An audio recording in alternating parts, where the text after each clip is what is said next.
Everybody, तो Priyal ma'am आ गई है आप सभी लोगों की एग्जाम प्रिपरेशन को बूस्ट करने के लिए एक अमेजिंग सा कोर्स लेकर, that is the fast track revision series for you all, जहां पर हम with in 5 minutes almost 5 minutes में हम पूरा का पूरा चैप्टर पढ़ लेंगे। तो चलिए स्टार्ट करते हैं आज का सेशन। और स्टार्ट करने से पहले मैं आपको एक शेड्यूल बता देती हूँ। 11th of March is the date जहां पर स्टूडेंट्स अपना मैथ्स का बोर्ड एग्जाम देने वाले हैं। तो आप लोगों का साथ मैं बिल्कुल नहीं छोड़ूंगी। 7 मार्च से 10 मार्च तक, 11 मार्च को हम पेपर डिस्कशन करेंगे। 7 से 10 तक नॉन स्टॉप आप हमारे साथ पढ़ोगे, रैंक प्लस के साथ पढ़ोगे। तो 7 मार्च को पहला क्लास आने वाला है फुल मैथ्स, जहां पर टॉप 50 क्वेश्चंस प्रिया मैम लेकर आ रही है at 3 PM। Then full maths 8th March को लेकर आ रहे हैं, जहां पर MCQ की प्रैक्टिस कराएंगी मैम, जो कि again 3 PM। Then 9th of March को पूरा का पूरा CBSE का सैंपल पेपर जो है वो आपके साथ सॉल्व करेंगे अगेन एट 3 PM।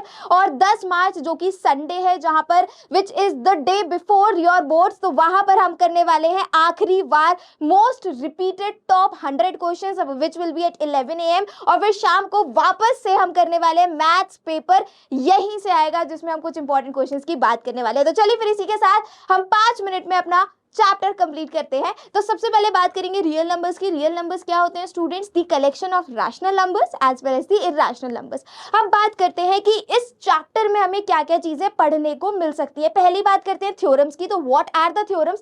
पहली थ्योरम कहती है बच्चे की अगर आपका कोई एक नंबर है p, if it divides a square then p will divide a as well. एक नंबर लेके बात कर लेते हैं। अगर 2 आपका 4 स्क्वायर को डिवाइड कर रहा है, that is if 2 is dividing 16, तो 2 जो होगा वो 4 को भी डिवाइड करेगा। पहली थ्योरम हमारी है। सेकंड थ्योरम है हमारी √2 √3 are all your irrational numbers. तो थर्ड थ्योरम कहती है let x be a rational number whose decimal expansion terminates. x हमारा एक रैशनल नंबर है जिसका डेसिमल एक्सपेंशन टर्मिनेट हो रहा है। Then x can be expressed in the form of p upon q। तो हमारा जो नंबर x होगा उसको हम p अपॉन q की फॉर्म में एक्सप्रेस कर सकते हैं, दैट इज रैशनल नंबर की फॉर्म में एक्सप्रेस कर सकते हैं। और p और q क्या है?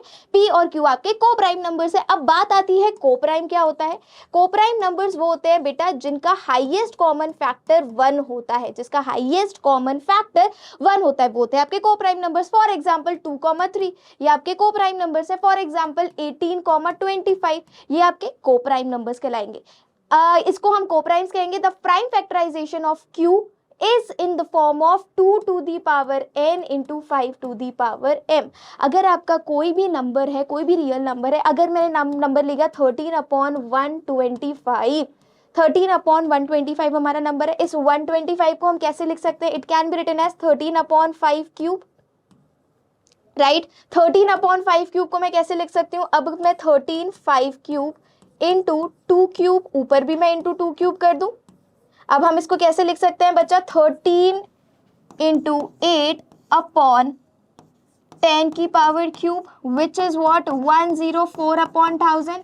और ये हमें दिख रहा है इट इज 0.104 जो कि टर्मिनेट हो गया।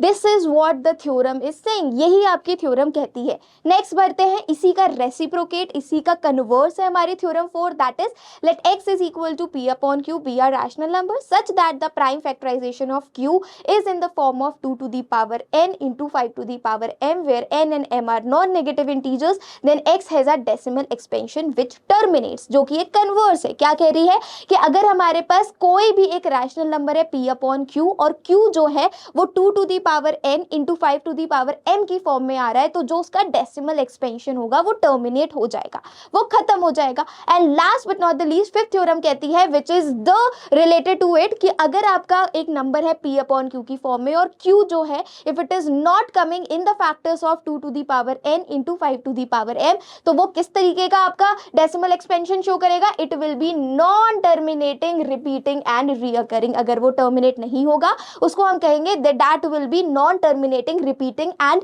Recurring in nature. ये तो हो गई थ्योरम्स की बात। अब बात करते हैं प्राइम फैक्टराइजेशन मेथड, जो कि रियल नंबर्स में आपको एग्जाम में देखने को मिलेगा। तो प्राइम फैक्टराइजेशन में हमारे पास HCF है और LCM है। HCF हाईएस्ट कॉमन फैक्टर आप बचपन से निकालना सीख रहे हैं, LCM is lowest common multiple, ये भी आपको पता है।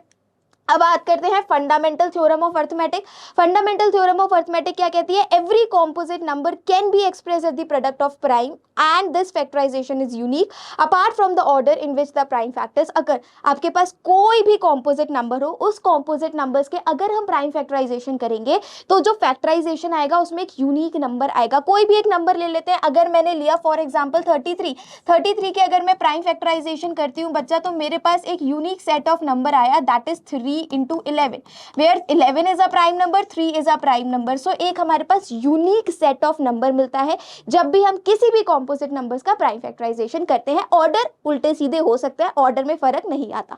The next one is composite numbers. क्या होता है? If x is a composite number, p1 into p2 into p3 and so on, these are all your prime numbers. So this is all about real numbers. ये पूरा का पूरा chapter आपका real numbers था। I hope आपको ये mind map अच्छे से समझ में आया होगा। एग्जाम से पहले ये वीडियो देखना मत भूलेगा। So that's it everybody. Thank you so much for watching the video. See you. Bye.